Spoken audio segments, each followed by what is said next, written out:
গোলাম শাহ বাতা হুঁ। জোরে বলুন। এখানে লাগতে হিন্দি চলে নাকি? না, বাঙালি অনেক জায়গায় ওয়াজ করে কিন্তু হিন্দি চলে না, হিন্দি বুঝে না। তো মনে হয় এখানে হিন্দি চলে নাকি? হিন্দি গজল শুনবেন তো? হাত উঠান, কে কে শুনতে চান? হ্যাঁ। গোলাম শাহ বাতা হুঁ। জোরে বলুন। গোলাম শাহ বাতা হুঁ। तू मुझको क्या समझता है? जोर बोलो सुभान अल्लाह।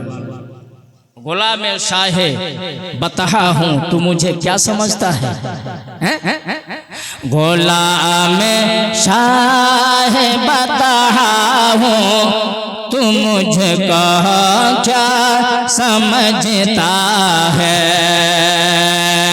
गुलाम शाह बता हूँ, तू मुझको क्या समझता है? दरे ख्वाजा का मंगता हूँ, तू मुझको क्या समझता है? जरा बोलून सुभान अल्लाह। দেখেন ভাইরা আগাদি খালি হয়ে গেল, আপনারা আগে আসেন, জায়গা ফুল করেন। এই জওয়ান যত বসে আছে না, আপনাদেরই দরকার ভাই। যারা বাবাজির বয়স অনেক হয়ে গেছে, আর বেশি সময় নাই, তো সময় আপনাদেরই আছে।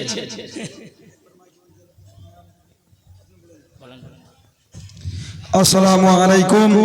গ্রামবাসী যিনারা সিন্নি খাবেন চলে আসুন। গ্রামবাসী যিনারা সিন্নি খাবেন তিনারা চলে আসুন। গ্রামবাসী যিনারা সিন্নি খাওয়ার ইচ্ছুক আছেন তিনারা চলে আসুন, সিন্নি খাওয়ানো হচ্ছে। গোলাম শাহ বাতা হুঁ, तू मुझको क्या समझता है? गुलाम शाह बता हूँ, तू मुझको क्या समझता है? गुलाम शाह बता हूँ, तू मुझको क्या समझता है? दरे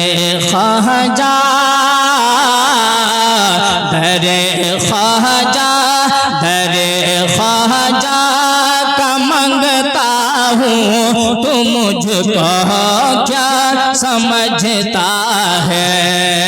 दरे ख्वाजा का मंगता हूँ, तू मुझको क्या समझता है? में है यार महा मदीना जाएंगे। जरूर बोलूं सुभान अल्लाह। दिल में है यार महा मदीना जाएंगे, दिल में है यार महा मदीना जाएंगे। মদিনা যাওয়ার ইচ্ছা না? মদিনা যাওয়ার ইচ্ছা না? কেউ বলবে যে আমি মদিনা যাব না? কেউ বলবে যে আমি মদিনা যাব না? আমার নবী পাক বলেছেন, কোন বান্দা যদি মদিনাতে মারা যায়, জান্নাতুল বাকিতে দাফন হবে, জান্নাতুল বাকিতে তার কবর বনবে, হাসরের মাঠে সে বান্দার আমি শাফাত করব। জোরে বলুন। কোন বান্দা যদি মদিনাতে মারা যায় আর মদিনাতে যদি কবর বনে যায়, আমার নবী পাক বলছেন সে বান্দার হাসরের মাঠে আমি শাফাত করব। জোরে বলুন। তো মদিনাতে মারা গেলে যদি নবী পাকের শাফাত পাই, তাকে মদিনাতে মরার ইচ্ছা করব না? মদিনা যাওয়ার ইচ্ছা করব না? অবশ্যই করব। আর আল্লাহর ফেরেশতারাও ইচ্ছা করে যে আল্লাহ কখন আমার ডিউটি আসবে, কখন বাড়ি লাগবে, যে আমি নবী পাকের দরবারে হাজিরি দেব। জোরে বলুন সুবহানাল্লাহ। দিল মে है यार मां मदीना जाएंगे, अरे दिल में है अरमान मदीना जाएंगे।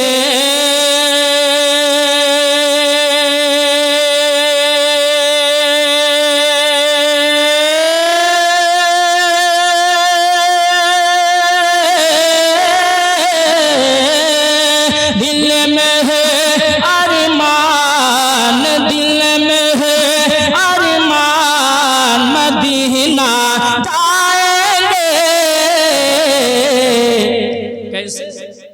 कैसे मदीना जाएंगे? खाली हाथ नहीं, कुछ लेके जाना पड़ेगा, कुछ अमल करते करते जाना पड़ेगा। दिल में है अरमान मदीना जाएंगे, पढ़ते हुए कुर्बान, पढ़ते हुए कुर्बान मदीना जाएंगे। ज़रूर पढ़ते हुए कुर्बान मदीना जाएंगे। तैबा से जिस रोज बुलावा आएगा, ज़रूर तैबा से जिस रोज बुलावा आएगा। মানুষ হজ এমনি করে নেয় না, হাজি এমনি বনে যায় না। হাজি ওই বান্দা বলে যে বান্দাকে আমার নবী পাক মদিনা থেকে ডাক দেন। জোরে বলুন সুবহানাল্লাহ। অনেক বান্দা বড় বড় পয়সাওয়ালা, টাকার শেষ নাই, পয়সার শেষ নাই, ধন দৌলত সম্পদের শেষ নাই, হাজি বনতে পারে না। আছে কি না? হাজি বনতে পারে না। গরিব তো গরিব মানুষ শুনছে যার কাছে টাকা নাই, পয়সা নাই, গরিব আর হাজি বনে গেছে। জোরে বলুন কেন না? নবী পাক যাকে ডাক দিবে সেই বনবে হাজি, আর নবী পাক যদি ডাক না দেন তাহলে কোনোদিন হাজি বনতে পারবে না। তার জন্য কবি লিখছেন, শায়ের লিখছেন কে? তৈবা সে জিস রোজ বুলাवा आएगा, अरे तैबा से जिस रोज बुलावा आएगा,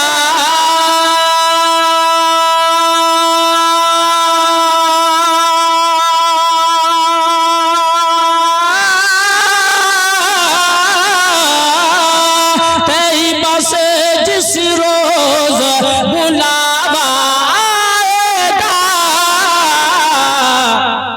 उस दिन हम क्या करेंगे? जिस दिन बुलावा आ जाएगा उस दिन हम क्या करेंगे? अरे छोड़ी के हिंदुस्तान, छोड़ी के हिंदुस्तान, छोड़ी के हिंदुस्तान मदीना जाएंगे, अरे छोड़ी के हिंदुस्तान मदीना जाएंगे। আর আমরা এমনি যাব না, দামান ধরে যাব। জোরে বলুন, আমরা আল্লাহর ওলি দামান ধরে কি ধরি না? আপনারা মুরিদ হয়েছেন, যেনারা মুরিদ হননি মুরিদ হয়ে যান। কেননা আমাদের বুজুর্গানে দিনারা লেগেছেন, जिसका कोई पीर नहीं उसका पीर कौन है? जिसका कोई पीर नहीं उसका पीर शैतान है, इबलिस है। যদি ঈমান সঠিক না থাকে আর ও যদি পীর না ধরে তাহলে ওর পীর কে হবে? ইবলিস হয়ে যাবে। আর কোন বান্দার পীর যদি ইবলিস হয়ে যায় তবে ও পাক্কা জাহান্নামে হয়ে যাবে, কোনোদিন জান্নাতে যেতে পারবে না। কিন্তু ইবলিস কোনোদিন মানুষকে জান্নাতে নিয়ে যাবে? কোন এমন আমল করাবে না যে আমলের মাধ্যমে বান্দা জান্নাতে যাবে, ও জাহান্নামে নিয়ে যাওয়ার চেষ্টা করবে। তার জন্য আমরা দামান ধরে যাই, হজ করি ওসিলায়, জিয়ারত করি ওসিলায়, এক কথায় আল্লাহর দরবারে যে আমরা নামাজ পড়ি সেই নামাজটাকে কবুল করাই আল্লাহর ওলির ওসিলায়। জোরে বলুন। কোন বান্দা যদি বলে আরে নামাজ ও भी আল্লাহর ওলির ওসিলায় নামাজ কবুল করাই আমরা, হ্যাঁ পড়ো সূরাতুল ফাতিহা, ইয়্যাকা না'বুদু ওয়া ইয়্যাকা নাস্তাঈন। জোরে বলুন। এই আয়াতের মানে কি? শুধু সূরাতুল ফাতিহা পড়তে হবে, সূরা ফাতিহা পড়তে হবে। ইয়্যাকা না'বুদু ওয়া ইয়্যাকা নাস্তাঈন, আল্লাহ हम तेरी ही इबादत करते हैं और तुझसे ही मदद मांगते हैं। जोर बोलो। तो तुझसे ही इबादत, तेरी ही इबादत करते हैं, तुझसे ही मदद मांगते हैं, हम मांगते हैं। तो ये हम, ये जमा का लफ्ज है। जोर बोलिए। हम বাংলাতে আমরা আর আমি পার্থক্য নাই বলেন। যদি বলি আমি তাহলে একাই, আর যদি বলি আমরা তো একজন আসবে না সবাই আসবে? সবাই আসবে। তার মানে উর্দুতে हम तेरी इबादत करते हैं, हम तुझसे मदद मांगते हैं। तो हम जमा शब्द, যেমন আমরা তেমন हम উর্দু শব্দ। তার অর্থ কি হবে? আমরা তো বান্দা তো একাই নামাজ পড়ছে, ও তো একাই পড়ছে না, একাই সূরা ফাতিহা পাঠ করছে, একাই বলছে ইয়্যাকা না'বুদু। আরে তুমি একাই পড়ছো তো ফির বলছো আমরা, আমরা কোথায় থেকে চলে আসলো? কেন আসবে না? আল্লাহ পাক বলেছেন না, জামা শব্দ, জামা এর অর্থ কি হবে? মুফাসসিরিনগণ এই আয়াতের ব্যাখ্যা করতে গিয়ে লেখেন যে যখন বান্দা বলে আল্লাহ আমরা তোমার ইবাদত করি, আমরা তোমার দরবারে মদদ চাই, সাহায্য চাই, তো নিজকে নিজে ইবাদত করে আল্লাহর সমস্ত মুমিন বান্দাকে শামিল করে নেয়। কেননা সমস্ত বান্দার মধ্যে, মুসলমানের মধ্যে আল্লাহর মাহবুব বান্দা, আল্লাহর চাহিদা বান্দাও আছে। যখন আমি নিজের নামাজের মধ্যে সমস্ত মুসলমান বান্দাকে যখন শামিল করে নিব, তার মধ্যে আল্লাহর ওলিও আছে, তার মধ্যে আল্লাহর মাহবুব বান্দাও আছে, তার মধ্যে আল্লাহর চাহিদা বান্দাও আছে। আমি পাপী, আমি খাতাকার, আমার জবান যদি অপবিত্র থাকে, আমার ইবাদত যদি আল্লাহর নিকটে কবুল না হয়, তাহলে ওই আল্লাহর ওলিদের, আল্লাহর ওলিরাকে নিজের নামাজে শামিল করে নিলাম, যাতে করে আমার ইবাদতটা আল্লাহর ওলির ওসিলায় আল্লাহর নিকটে কবুল হয়ে যায়। জোরে বলুন সুবহানাল্লাহ। এর জন্য আল্লাহ পাক আবুদু শব্দ বলেননি, না আবুদু শব্দ বলেছেন। জোরে বলুন সুবহানাল্লাহ। আমরা তো আল্লাহর ওলির ওসিলায় নিজের ইবাদত পর্যন্ত আল্লাহর নিকটে কবুল করাই। তার জন্য লিখছেন कि गौस ख्वाजा और आला हजरत का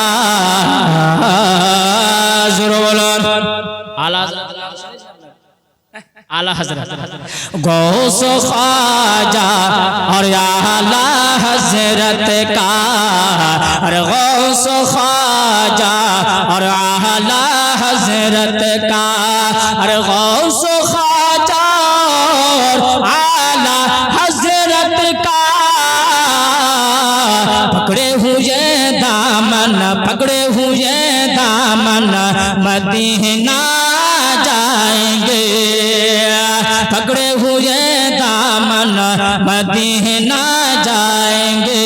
नूरे रुखे रसूल का आलम न पूछिए, आलम न पूछिए, अरे नूरे रुखे रसूल का आलम न पूछिए। काबे का काबा गुंबदे, काबे का काबा गुंबदे खजरा बना दिया, खजरा बना दिया। আসসালামু আলাইকুম ওয়া রাহমাতুল্লাহি তাআলা ওয়া বারাকাতুহু। বলার মাধ্যমে যদি ভুল ত্রুটি হয়ে থাকে ক্ষমা প্রার্থনা করছি। আল্লাহ পাক যেন আমাকে ক্ষমা দাও। আপনারা শুনেছেন, আপনারা আমল করার চেষ্টা করবেন, মানার চেষ্টা করবেন, আলিম উলামার বক্তব্য বেশি বেশি করে শোনার চেষ্টা করবেন। কেননা আলিম উলামাদের ভাষা, আলিম উলামাদের কথা কোনো নিজস্ব কথা হয় না, কোরআনেরই কথা হয়, হাদিসেরই কথা হয়, হাদিস কোরআনেরই ব্যাখ্যা হয়। তার জন্য ইমাম মুল্লা আলী কারি রাহমাতুল্লাহ আলাইহি মিরকাতুল মাফাতির মধ্যে একটা এত সুন্দর কথা লিখেছেন, জামিউ মা তাকুলুহুল আইম্মাতু শারহুল লিসুন্নাহ, জামউ সুন্নাতে শারহুল লিল কোরআন। সমস্ত ফুকাহাগণ যত ব্যাখ্যা করেছেন, যত মসলা বয়ান করেছেন, সমস্ত ব্যাখ্যা হলো হাদিসের ব্যাখ্যা, হাদিসের শারহ। আর সমস্ত হাদিস হচ্ছে কোরআনের শারহ, কোরআনের ব্যাখ্যা। তার জন্য ফুকাহাগণকে মানতে হবে, তাদের কথাকে মানতে হবে, তাদেরকে অনুসরণ করতে হবে, আর তাদের কথা পড়ে আর মেনে নিজের জীবন কাটাতে হবে। ওমা আলাইনা ইল্লাল বালাগুল মুবিন। আসসালামু আলাইকুম ওয়া রাহমাতুল্লাহি তাআলা ওয়া বারাকাতুহু।